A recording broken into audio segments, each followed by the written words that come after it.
F-35 fighter jet को खरीदने के लिए लालायित होगा, लेकिन असल में पर्दे के पीछे कुछ और ही चल रहा है।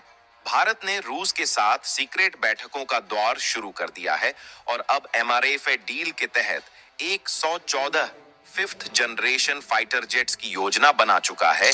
यानी कि अब न सिर्फ चीन और पाकिस्तान बल्कि अमेरिका, फ्रांस, ब्रिटेन और स्वीडन भी सकते में आ चुके हैं, क्योंकि भारत अपने वायु बेड़े को जिस रफ्तार से आधुनिक बना रहा है वो दुनिया के लिए किसी चेतावनी से कम नहीं है। एरो इंडिया शो के बाद वैश्विक रक्षा बाजार में खलबली मच चुकी थी। बड़े बड़े रक्षा निर्यातक देश भारत को अपने लड़ाकू विमानों का ग्राहक बनाने के लिए हर संभव कोशिश कर रहे थे।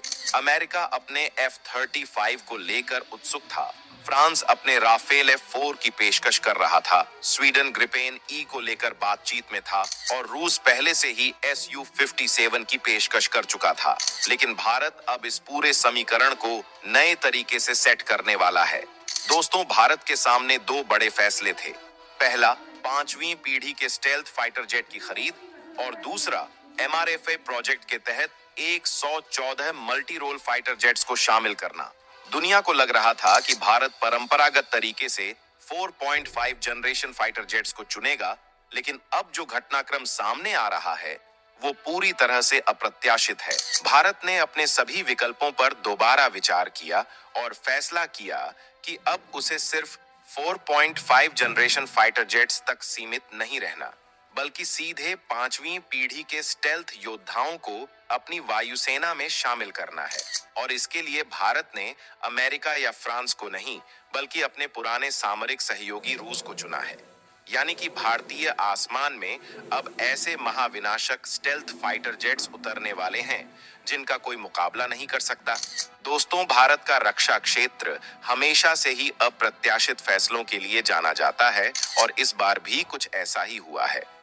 5वीं पीढ़ी के स्टेल्थ फाइटर जेट की खरीद को लेकर भारत का रुख अब पूरी तरह स्पष्ट हो चुका है और इससे अमेरिका, फ्रांस, ब्रिटेन और स्वीडन जैसे देशों को बड़ा झटका लगने वाला है।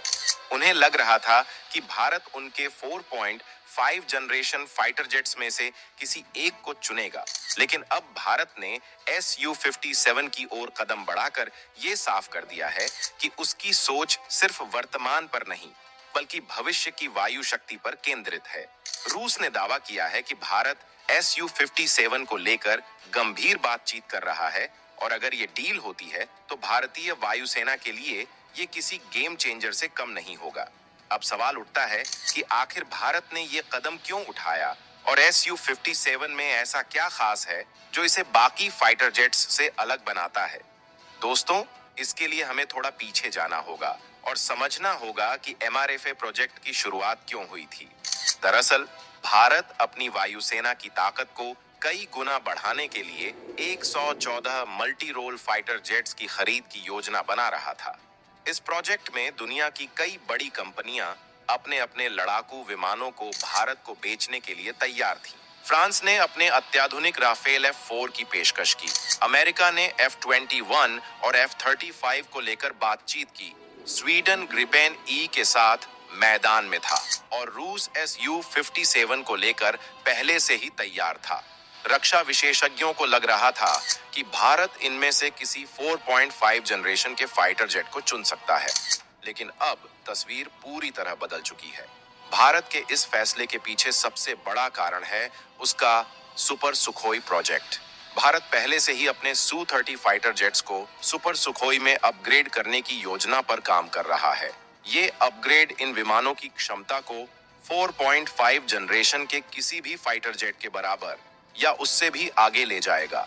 यानी कि भारत के पास पहले से ही 4.5 जनरेशन के फाइटर जेट्स के समकक्ष विमान मौजूद होंगे, तो फिर नए 4.5 जनरेशन के लड़ाकू विमान खरीदने की कोई जरूरत ही नहीं होगी। यही कारण है कि भारत अब सीधा 5वीं पीढ़ी के स्टेल्थ फाइटर जेट्स की ओर बढ़ रहा है और इस श्रेणी में सबसे बड़ा दावेदार Su-57 बन चुका है। रूस की रक्षा कंपनी रोसोबोरोन एक्सपोर्ट ने दावा किया है कि भारत न सिर्फ Su-57 की खरीद पर विचार कर रहा है, बल्कि इस विमान को भारत में निर्माण करने की संभावनाओं पर भी चर्चा चल रही है। कई रूसी सैन्य अधिकारियों की भारतीय अधिकारियों से इस विषय पर कई दौर की बातचीत भी हो चुकी है। ऐसे में सवाल उठता है कि आखिर Su-57 में ऐसा क्या खास है जो इसे बाकी फाइटर जेट से अलग बनाता है। दोस्तों, Su-57 एक ऐसा स्टेल्थ योद्धा जिसे दुश्मन देख तो क्या महसूस भी नहीं कर सकता। जब ये महाविनाशक विमान आसमान में उड़ता है तो दुश्मन के सबसे आधुनिक रडार भी इसे ट्रैक नहीं कर पाते। ये सिर्फ एक फाइटर जेट नहीं बल्कि हवा में दुश्मन के लिए अदृश्य मौत है। इसकी अधिकतम गति 2135 किलोमीटर प्रति घंटा है और ये बिना रुके 1500 किलोमीटर तक सुपरसोनिक स्पीड में उड़ सकता है, यानी दुश्मन की सीमा में घुसकर बिजली की गति से हमला करने की क्षमता रखता है। यही वजह है कि इसे दुनिया का दूसरा सबसे घातक फाइटर जेट माना जाता है। इस फाइटर जेट को रूस ने एडवांस एवियोनिक्स, एंटी रडार तकनीक और आधुनिकतम हथियारों से हमला करने का मतलब